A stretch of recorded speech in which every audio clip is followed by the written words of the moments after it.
Ki te whei ao ki Te Ao Mārama. Hīrere ana ngā mihi I te kāhui hoawhenua I te matenga o Kuini Irihāpeti Te Tuarua.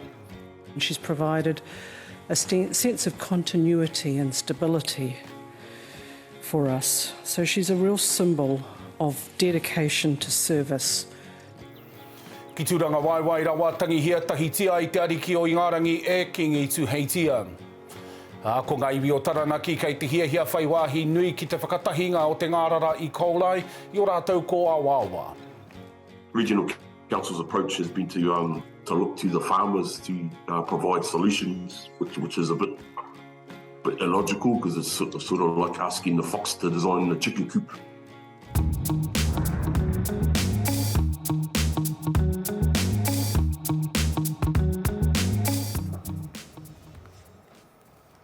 E rauranga tira mānau mai haere mai I runga I te tuara o awatea, tēnā koutou katoa. Ko au tangi, ko au mihi, te au rere atu nei I Aotearoa, o tira I te ao whānui, mo Kuini Irihāpeti Te Tuarua, no te ata nei ka mate I te pāhirahira o Balmoral I Kotirangi, e iwa te kaumaono o nā tau.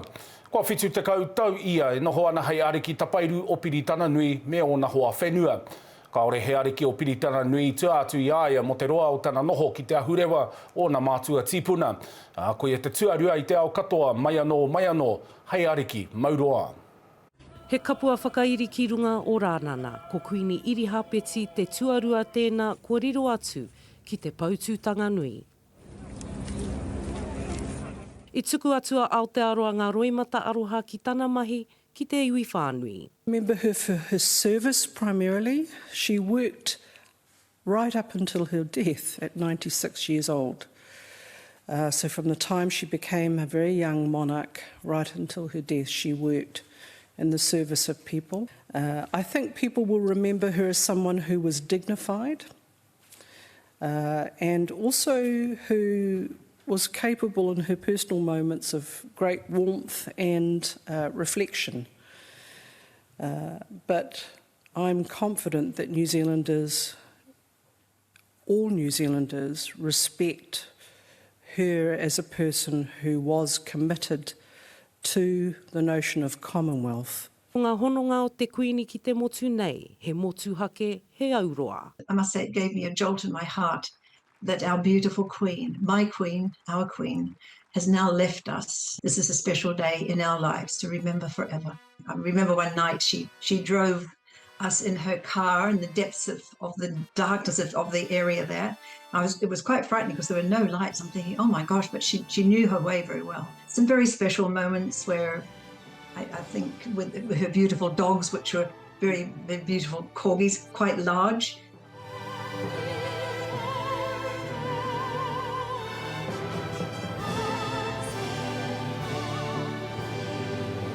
We adored her, we had deep respect for her, she had respect for everybody, and her legacy was to be a good and wonderful human being, and there will never be another person, I believe, we will never see another person of this quality, certainly in my lifetime. Hīrere ana ngā rangatira o te ao ki ngā kupu whakanui mo te māreikura, I tū nui ki te taumata o te ao. Britain is the great country it is today because of her. She ascended the throne just after the Second World War. She championed the development of the Commonwealth from a small group of 7 countries to a family of 56 nations, spanning every continent of the world. We are now a modern, thriving, dynamic nation. Through thick and thin, Queen Elizabeth II provided us with the stability and the strength that we needed. She was the very spirit of Great Britain. For me, I've had, of course, my entire life with the Queen in it in some form, but there'll be many who will remember much of that 70 years of service, and for them, I imagine it will represent a real end of an era. I know there will be many, many New Zealanders who share my deep sadness today. Queen Elizabeth II was a wise and enduring presence in our national life. 16 Prime Ministers consulted with her, and 16 Governors-General served in her name. Throughout her reign, Queen Elizabeth II showed a deep affection for our country. As she said at the Sydney Opera House in the year 2000, since I first stepped ashore here, I have felt part of this rugged, honest, creative land. Her steady grace and resolve brought comfort and strength to us all. Canada is in mourning. She was one of my favourite people in the world, and I will miss her so. Hei te tūrei e tū mai nei ka tū ki te whare pāremata. He poroporo aki ki te kuini, he whakanuia hoki mō Kingi Charles ka eke hei Kingi Hō. Ko te moe whakaaio ki a koe e te Kuini Irihāpeti. Aroha mane, Te Ao Mārama. Ai whakakōrero i ngā āhuatanga o te wā kia tahuri tātou ki te pūkenga pāpāho kia David Jones, kei rāna nei tēnei wā. Kōrero atu a Te Ao Mārama ki aia i nā tatāke nei me te pātai tuatahi e pāna ki te wairua o te whenua rā o Piritana Nui i tēnei wā. Me pēnei te kōrero, e noho pauri ana a Piritana Nui i tēnei pō, i te mea, i te hauro o te ono i tēnei pō, i puta te karere kua hinga, te ariki tapairu o Piritana Nui. Te ariki o te whare o te hahi mihinare. Tēnei pau kua noho mai hei pau tuara mō Piritana Nui mō ngā tau whitu te kau e kua hinga. Kua hinga tēnei tōtara o te wao nui. Nā reira, no te rangi tonu nei tīmata te marangai, me te whakaaro i roto i ai, he wai kei te rangi, he wai kei ngā kamu. E wai puke ana te aroha o te hunga o konei ki tō rātou kuini, kua hinga i roto o kotimana i te pōnei. He kōrero oho tata rānei tōna hinganga, i tāria rānei e ngā mana o roto i te whare ariki i roto i Ingarangi tata nei. Ko ngā kōrero mo tana hauora e ai ki ngā pūrongo o konei, i te kaha tonu ia, engari ko tana tinana kārepe i te kaha rawa. Pai tonu te arero, pai tonu te hine ngaro, Ingarangi e rua pea ki muri ko ia tērā i tū ki te taha o te pirimia hou, a Liz Truss, ki te whakatū i tētahi pāremata hou ki konei, whai muri mai i te whakarerenga o Boris Johnson, nā reira i kite te hunga i te kuini, pakeke haere, iwa te kaumā ono tau te pakeke o tēnei wahine, nā reira kāre kore i te tatari te hunga nei mō tēnei tūāhuatanga, ka pai kia tātou katoa. Nā heaha ngā huatanga ka pahawa ake, hei Ingarangi te kau e tū mai nei. No te hiahi tonu nei, puta mai te pirimia ki te tuku i ana mihi poroporo aki ki te kuini, i tōna poroporo aki i puta te kōrero ko te ingo te kingi hau ko kingi tiare te tuatoru. I roto i ngā tikanga, ka tā tonu te kingi ki te whakarite i tētahi o ana ake ingoa, e toru e whāpea o na ingoa, ko piripi te tahi, ko hōri te tahi, nā reira i te tatari mātou kia mōhio, he ha te ingoa i tapaina, e ia mō nā noa, nā reira kua puta ko tiare, kingi tiare te tuatoru, e ai ki ngā pūrongo ka noho ia me te whānau pani ki roto o kotimana mo te pōnei, hei a pōpō ka hoki pēnei mai te kingi hou, ki te noho ki te taha o te whare pāremata, i reira ka timata tōna eke ki te trona tapu, ki tōna taumata o te kingi, whai muri mai tērā, ka timata te tangihanga nui, te kaungārā o tēnei tangihanga, i roto i aua rā, ka huri te kingi hou ki ngā pāremata o Piritana Nui, ki te whai i te tautoko a tēnā o tēnā, anō nei ki te tuku i te aroha, ki e nei e noho moke moke ana. Nā reira, ka pērā te hurihanga, ka hoki pēnei mai, whai muri mai i ngā rā te kau, i te uhunga o Kuini Irihāpeti, ka tū te koro nei hana anō hoki mō te kingi tiare te tuatoru. Ai te pōnei ka hui atu ngā mana o te Kīngi tanga kia Kīngi Tuheitia ki te tuku karakia, ki te tuku whakawhetai, whai muri i te hinga ngā o te ariki tapairu o Kuini Irihāpeti. Ko hona mai a tiri kona Ngira Simmons, māngai a te Kīngi tanga, kai te rangatira, tēnā koe. Ngā mihi nui ki a koe. He hoa whirina ki tonu a Kuini Irihāpeti me te ariki nui te atairangi kāhui, te wā hiahia. Whakamāramatia mai tēnei hononga piritata o rāua. He hononga pūmau, he hononga maurua, i timata ake ai i konei i Turangawaewae marae.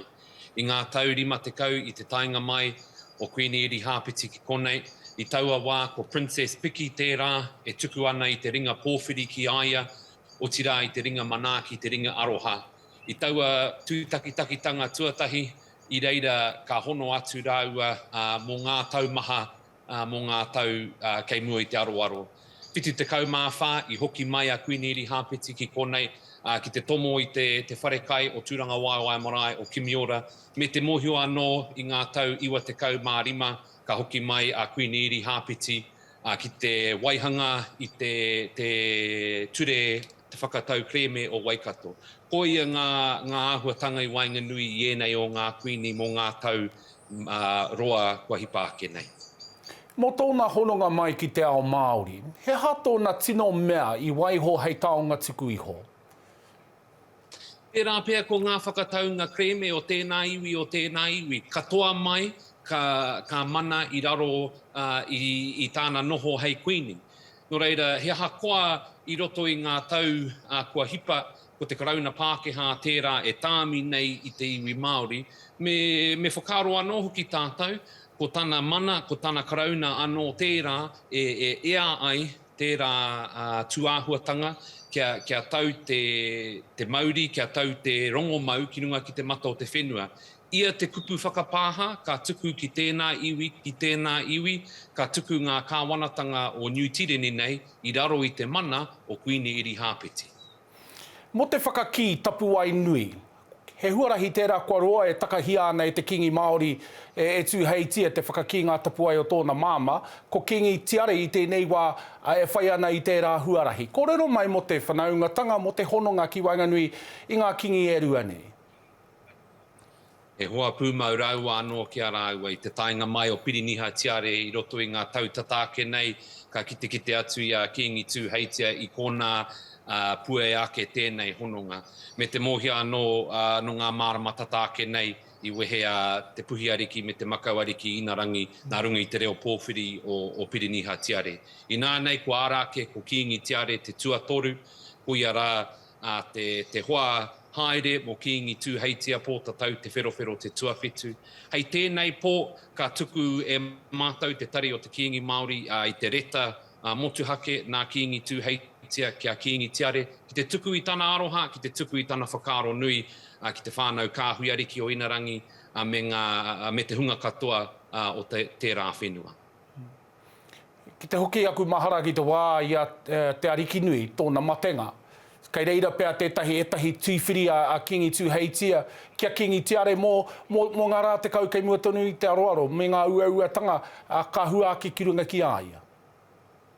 Ai, mōhio ana Kīngi Tuheitia i tērā tuāhuatanga, te whaiwhai haere i tāna whāia, me te whānui o aua tapu ai ki te whakaki.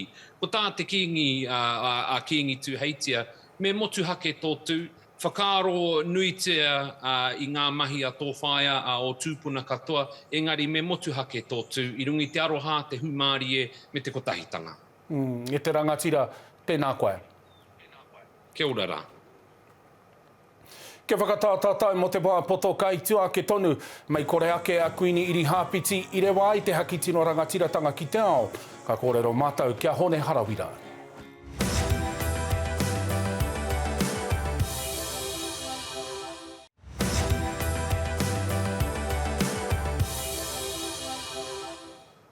Kei ngā rangatira o te motu, tēnā kūtau katoa. Kua roa nei te hononga ki wainga i te Māori me te ariki tapairu e noho iki moke ana. E ahu mai ana tērā i te nui o ngā whatinga te karauna i te tiriti o Waitangi. Kua roa hoki e hone harawira, he totohe ana i e rā whatinga. I kōrero atu a hau ki aia nā tata ke nei me te pātai, he ha ana kōrero ki aia, me nei tūtaki aia ki te Kuini. me wakahono re te tiriti. Ko tūtaki au ki te kingi, ki tōna tamaiti a Charles, e tērā taku kōrero ki aia. Tuku atu au i te kara Māori, me taku kōrero, me wakahono re tia i te tiriti o Waitangi. I tai atu rā te kuini ki te whakanui te kotahirau 50 tau no te hainatanga mai o te tiriti o Waitangi. He oi anō, e hara i te mea i tūwheranga ngākau o ngā iwi ki aia i taua wārā, ne? Engari he rā whakahirahira tērā. Te tainga mai o te kuini i taua rā, koea te rā i ki te tuatahi te ao i te kara Māori, te tohu o te tino rangatiratanga. Ka rere tuatahi mai i taua rā. Nō reira, wena ngā oku maumaharatanga mai aua wā. Tērā o ngā wahine e tuku kākahau ki aia me te kōrero poki koe ki tō kāinga. Te kōrero o te pihopa, he atana kōrero. We are a marginalised people. It is time for freedom.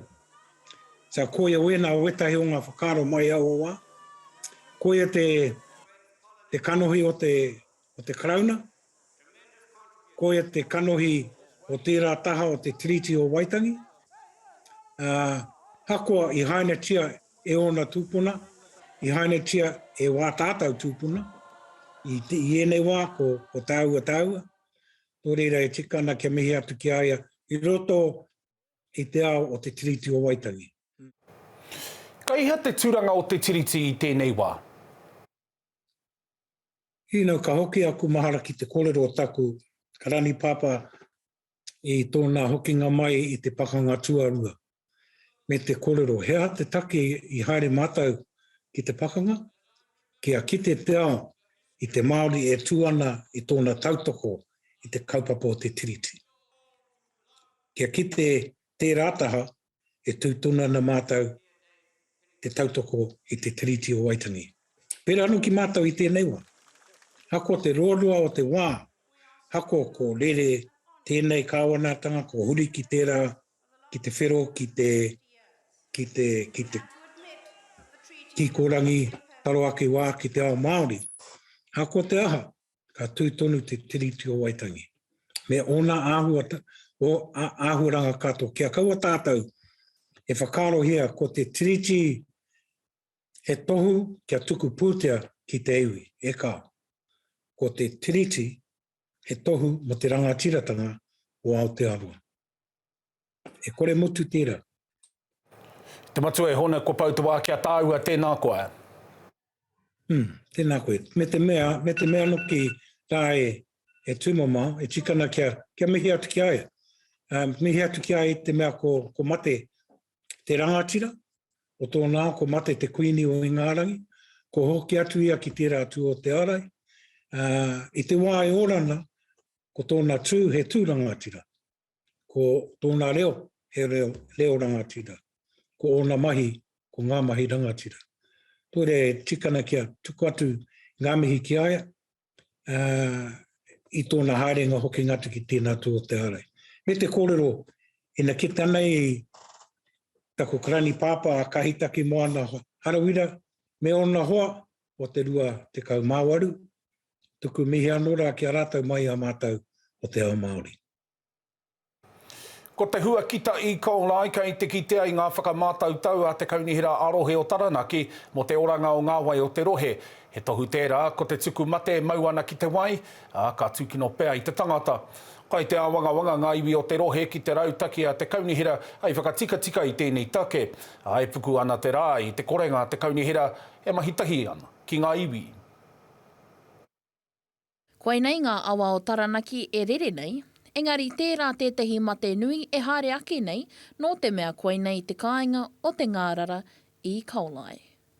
Regional Council's approach has been to look to the farmers to provide solutions, which is a bit illogical because it's sort of like asking the fox to design the chicken coop. Ko te Ian Luke te pau uruhi tai ao mo te iwi o ngā rua Hinerangi, te iwi mana whenua kai te tonga o Taranaki. A lot of complaints from our hapu, especially about the quality of their water. Ko Emily Bailey tētehi kaipū tāiao me tētehi toa whawhai mō te ora o te tāiao o Taranaki. We try and tell our whānau don't go swimming for a few days, but you know, when you're surfing, it's like, you know, don't go swimming for a few weeks, and people don't want to do that, so they go anyway and they get sick. Ko Abby Matthews te ringa tohu tāiao mo te kaunihera ārohe o Taranaki. We've recently signed a heads of agreement with iwi chairs and with the council to work together on that kaupapa particularly.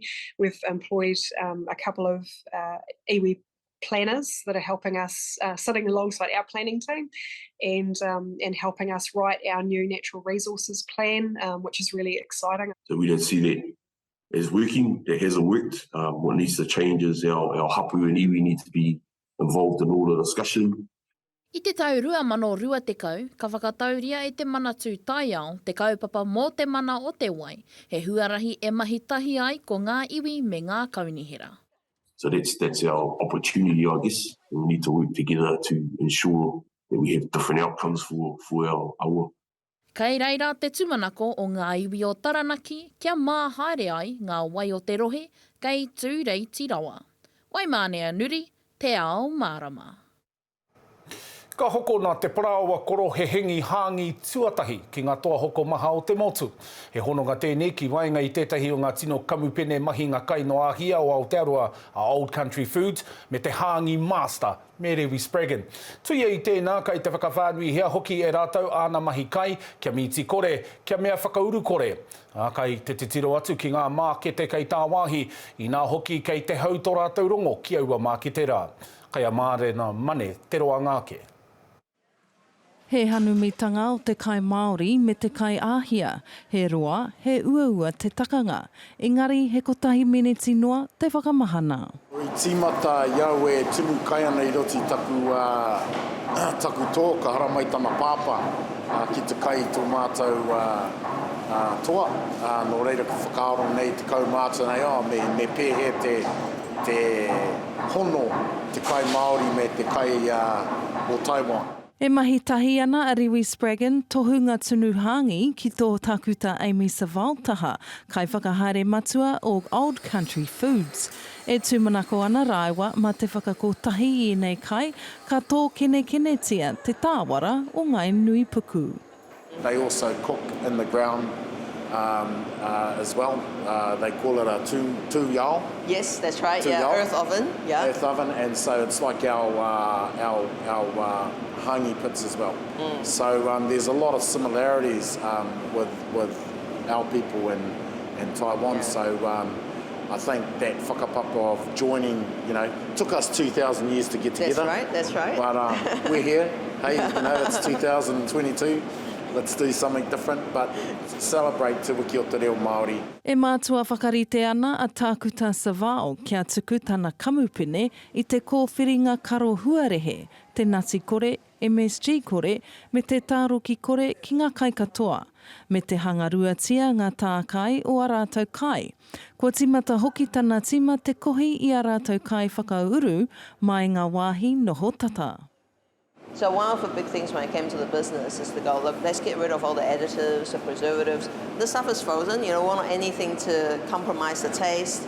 You have it, you're looking after your whānau, you know there's good stuff in there. You don't have to worry about that feeding it to your kids. So that's another thing that makes it more expensive. But we've committed to that quality, and we think everyone deserves to have good food, good healthy food. Ko te takune a Spraggan rāua ko tākuta Savao, te whakawhānui ake i a rāua tāwara, hei popore i ngā mākete o āhia.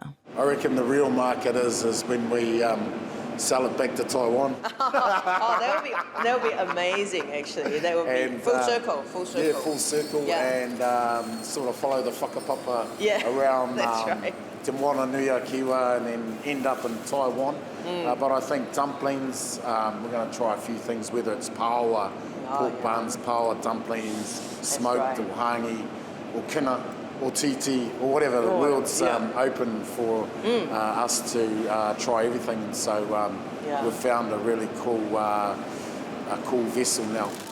Nō reira e te iwi, anei te hangi pork bun, ana te tiro, puta mai ana te auahi, re karawātou. Mārena mane, Te Ao Mārama. Tēnā utone mai, tai hoa kenei ko ngā tohu huarere.